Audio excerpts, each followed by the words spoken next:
Hey Geeks, welcome back to Geeksider Show. I'm Josh. I'm Anna. And in this video, we're going to be talking about Critical Role Campaign 3, episode, what is it, 7? 7, yeah. 7. We're going to be doing our predictions for episode 7. And beyond. Yeah, and beyond. Yeah, exactly. So if you're not totally caught up on Campaign 3, be sure to skip this video and come back later because we might spoil some stuff.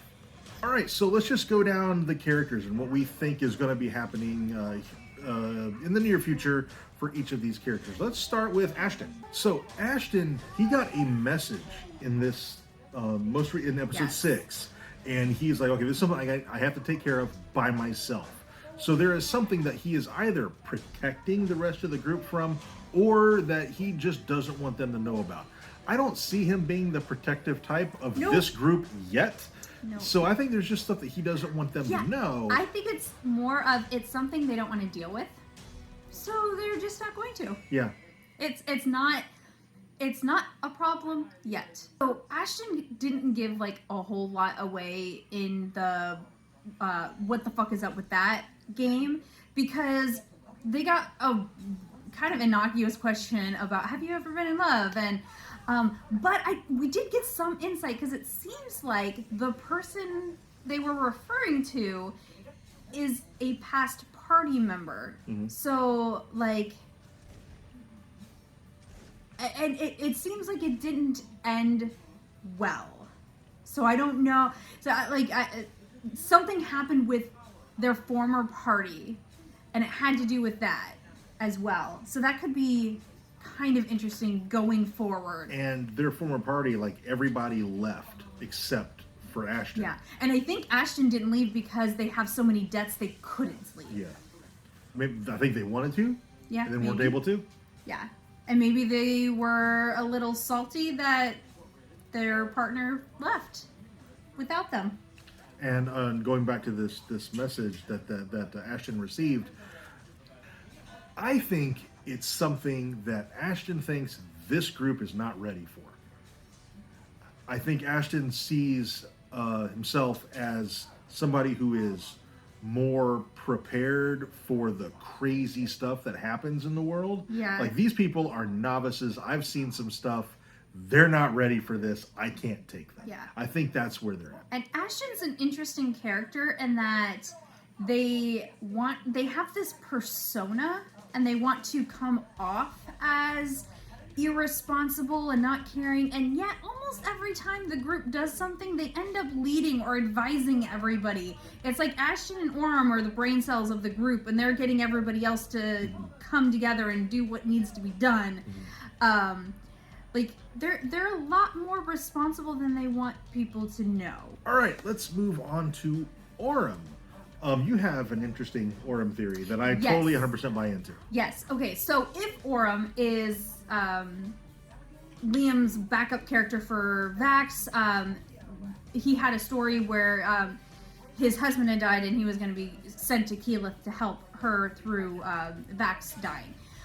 So if this is that character, he's been really shady and dodgy about talking about the attack on Keyleth, and really for no good reason. This happened years ago. I mean, it's not common knowledge, but it doesn't sound like it would be knowledge that needs to be guarded, right. At least not the amount of information he's giving out to them. So the only thing I can think of is that the reason he's not talking about it, he's being shady and dodgy about it, is because it's painful to talk about. So I'm thinking maybe his husband died during this attack and he just doesn't want to talk about it for that reason. Otherwise, Orem does come off as kind of a shady character, and he's not. And he wasn't in EXU, yeah. So I don't think he's shady. I think there's something about this story in particular that he doesn't feel comfortable talking about, and we just don't know what that is yet. FCG. When FCG got his question, he totally glitched out. Yeah. So either the information's just not there, the information's corrupted, or there's something with programming. If the information just wasn't there, he'd say, I don't know. Yeah. Yeah, our theory is that it's either corrupted data or programming, and honestly leaning towards programming, because I've said from the beginning there's something up with FCG, and I don't know if it's them or their maker. and I'm I thinking think it's their the maker. maker. It's the maker. Yeah. Like there's something going on, but FCG is not as innocent as they seem. There's some shit there. FCG did something, and the programming has been done to such that they cannot remember what it was, and it was something real bad. Yeah. Linked to what's FCG's maker's name? Dancer, that's it. I wanted to say Duggar, but that was the person they just killed. I was like, it's not it. It's another DER name. Dancer. Okay, Fern. I have no predictions for Fern. Fern is utter chaos. I have no idea. We learned so much about literally every member in the campaign in episode 6 except Fern. Mm-hmm. We know nothing. Like I think, not a damn thing. I think that little Q&A thing was actually, she wasn't prepared for that question, so she couldn't think of anything in the moment. But for a character point, she could roll with that. Yeah, and it already so far, like, it would work with her character. So it'll be interesting to see what she does, and it'll be nice to get some insight into her character, because right now she's just absolute chaos. She is a mystery. She is. I love her so much. Imogen. Okay, Imogen. I never caught on to that her mother was gone, that her mother had died. Oh yeah. I just, that went right past me. I never caught that. Yeah. And her dad is alive because he was her collateral. And what's interesting is that somebody, and I can't remember who, had asked, have you ever lost somebody close to you? And she said no. And I think it's because her mom either died when she was very, very young, or like maybe in childbirth. So she doesn't know her mom, so she doesn't consider that the death of somebody close to her because it happened before she can remember it or something like that. But I just found that really interesting, that she said no, even though her mom is dead. We also had a little conversation between Imogen and Orem, where Orem actually talked to Imogen about her mind abilities and stuff like that. And we got to dig a little bit deeper in there. And that made me feel so much better because, like, let's be honest, Imogen's ability to, like, read literally anybody's mind is creepy as fuck.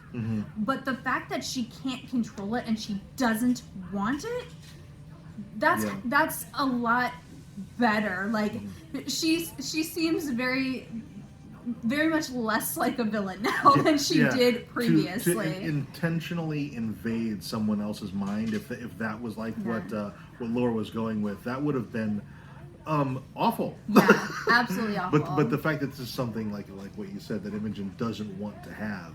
Yeah. Yeah. And also she had mentioned that like there a lot of people think real bad things. And so she doesn't like to be around people because they have just they might seem so nice, but they just have these evil thoughts. And it kind of reminded me of, forget like exactly how it goes, but like the first thought you have in a situation is what society has programmed you to think. And then your second thought is what you have corrected to think.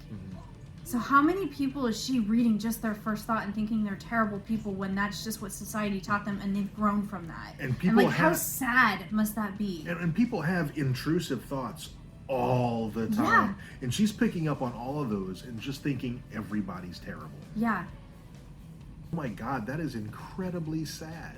Yeah, it's so sad. Imogen might be, just on the face of things, the most tragic character in the history of Critical Role. She might end up, yeah. And she's worse than Caleb right now. And Caleb was pretty bad. Just imagine that, like you can't help it. You reach out and you pick up everyone around you, their surface level thoughts, their intrusive thoughts, and oh my gosh. Yeah. That's horrible. Yeah. Moving on to Laudna. Laudna, I do have a ship with Laudna with Dorian, but we won't talk. We talked about that in our review video. I do think we talked about it. I think in every video so far. I do think she was on the Briarwood tree. I mean on the Sun tree during the Briarwood arc. We did find out that Delilah Briarwood is her patron. I think at some point Delilah is going to take her powers away. Oh, absolutely. But like, because she's too free with the info. Yeah, and she's already warned against it. And Imogen and Laudna talked about, well, this is why we're learning. So I think that's why she's taking levels in sorcery, so that when that happens, like, she's not completely without powers. And that's why they want to get into this magic college. Yeah, and It's into the basically- library. Yeah, Or yeah, it's the college library. Okay, Yeah, the college library. And I think projecting way into the future, this is going to be Laudna's arc, is getting away from her patron. Yes. And hopefully finding some kind of actual life. Yeah, which is kind of interesting because so far we've had 2 warlocks in Critical Role, and both, if this is the way it goes, both of them leave their patron and go Very another route. adversarial relationships with their patrons. Yeah, it's a interesting choice. And Dorian, we said it in our review video, and that's kind of my prediction for this is, it seems like we're getting into Dorian's arc here with his brother and escaping from his family, whatever that situation was. It seems like there's going to be some kind of catalyst here for Dorian to have to leave the group, because I read somewhere that Robbie is a temporary guest star, and so Dorian's going to be leaving the group, probably to be with and to protect his mother, because he was very concerned about her. Yeah, I definitely agree. And I think it's probably, like, my prediction still is that it's going to be the first Thursday that they come back after the New Year. That is going to that one won't have Robbie and will have Travis. Like, I think that's where they'll cross. Like, Robbie's gonna leave the last show right before Christmas, and then when they come back in January, that's when they're gonna run into Travis's character. Or there might be a little overlap, but that's kind of my feel on it right now. I don't know if they'll be able to wrap it that quickly. I think it might take a little bit longer. It all depends on what the players do. Yeah, it does. And sometimes arcs, especially in Critical Role, tend to go on for a while because, well, as D&D players do, they just go off and do stuff willy-nilly. Yeah. We never do that. No, never. And finally, Travis. We had thought, basically the first 5 episodes that Travis's character was going to be the anger. It seems pretty solid now that he is absolutely not the anger. Could be attached to the anger in some way. Yes, we definitely, right now, that is our running theory, is that Travis's character has something to do with the anger. Mm-hmm. A protege. Yeah, maybe not even a protege, but somebody who looks up to the anger and wanted to be a fan. Okay. Yeah, like maybe a fan who wanted to train under the anger and didn't get the opportunity, and uses this as an opportunity to get in with a group. Could be somebody that Lord Esteros sets them up with, or it could be a lot of. There's a lot of different avenues for them to go with this. I do think it's not going to be till after the first of the year, and there's really, at this point, given that he's almost definitely not the anger, there's no telling how long it'll be. Yeah, we don't know how long it's going to be. I personally think it'll be in January. The first show in January, whether Robbie has left or not. I think that's when Travis's character will be coming in. That would be a good spot. Yeah. It'd be right after the because they're going to take that weekend off, I imagine, the Thursday before Christmas. I know that they have an opening for the show that they haven't released yet, and that seems like an adequate time frame to get that out, and I feel like they haven't released it yet because Travis's character is probably in the opening, so they can't. Yeah. So that feels like an adequate time from start of campaign to releasing it, whereas if they go any longer, it might start to get a little dicey. This was a little bit longer video than I anticipated making, so I think we're going to call it there. So we would love to know what your predictions are at this point in Campaign 3 of Critical Role. Episode 6 just aired 2-3 nights ago. Or Thursday, whenever that was. So let us know your predictions down in the comments. If you enjoyed this video, please let us know by dropping a like and subscribe if you haven't already. And thank you so much for watching, and we'll see you next time.